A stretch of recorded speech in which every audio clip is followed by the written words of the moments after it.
కాంగ్రెస్ ప్రభుత్వంపై బీజేపీ నాయకులు తీవ్ర స్థాయిలో ఫైర్ అయ్యారు. ధాన్యం కొనుగోళ్ల విషయంలో రైతులను ముప్పతిప్పలు పెడుతున్నారంటూ మండిపడ్డారు. ప్రభుత్వానికి వ్యతిరేకంగా రైతు గోస బీజేపీ భరోసా యాత్ర చేపట్టారు బీజేపీ నాయకులు.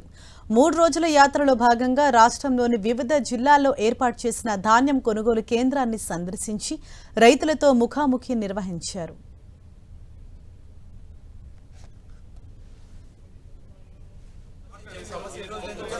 వెంటనే ఇప్పటికైనా ఉన్నటువంటి ధాన్యాన్ని ప్రభుత్వం కొనుగోలు చేయాలి. రేవంత్ రెడ్డి గారు చెప్పారు ఆఖరి ధాన్యం దాకా ఆఖరి గింజ దాకా కొంటామని. మళ్ళీ ఈరోజు కొనలేక కేంద్ర ప్రభుత్వం మీద అభాండాలు చేసే ప్రయత్నం చేస్తూ ఉన్నారు. కేంద్ర ప్రభుత్వాన్ని విమర్శించే ప్రయత్నం చేస్తున్నారు.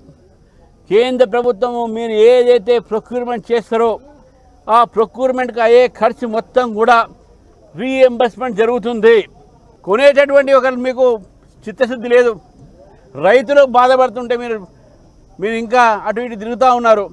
రైతుల విషయంలో ఎవరు పట్టించుకోలేదు. మీ వాళ్ళు రైతుల్ని ఆదుకోవాల్సిందిగా వెంటనే కొనుగోలు చేసి ఈ యొక్క మొత్తం రైతులకు న్యాయం చేయాల్సిందిగా భారతీయ జనతా పార్టీ డిమాండ్ చేస్తుంది. ముఖ్యమంత్రి గారు, నీ మాటలు కోటలు దాటినాయి, నీ కాళ్ళు మాత్రం సచివాలయం దాటలేదు, నీ కాళ్ళు మాత్రం తంగలు దాటలేదు. బిడ్డ ఏం చెప్పారు మీరు?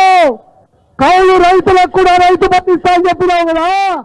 రైతు బంధు దేవుడరుగు, పండించిన పంటకు కూడా కొనలేని దద్దమ్మ ముఖ్యమంత్రి రేవంత్ రెడ్డి, అవునా కాదా? అలా ఇంత దుర్మార్గపు ఈ ప్రభుత్వాన్ని తప్పకుండా ఎక్కడో గుండెల్లో పెట్టుకుంటారు.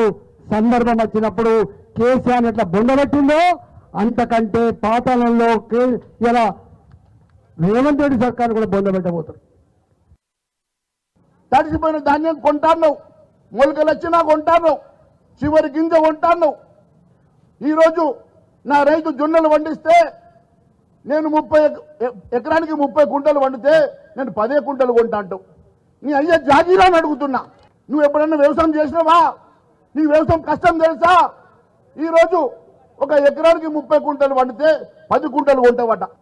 మిగిలిన ఏం చేయాలా? నీ ఇంట్లో పోస్తారమ్మంటావా? ఆ రోజు అన్నావు కదా నీకు చేత కాకుండా దిగిపోమని. ఈ రోజు నేను ఛాలెంజ్ చేస్తున్నా రేవంత్ రెడ్డి, నీకు చేత నైతే లేదు, నువ్వు గద్దె దిగిపో.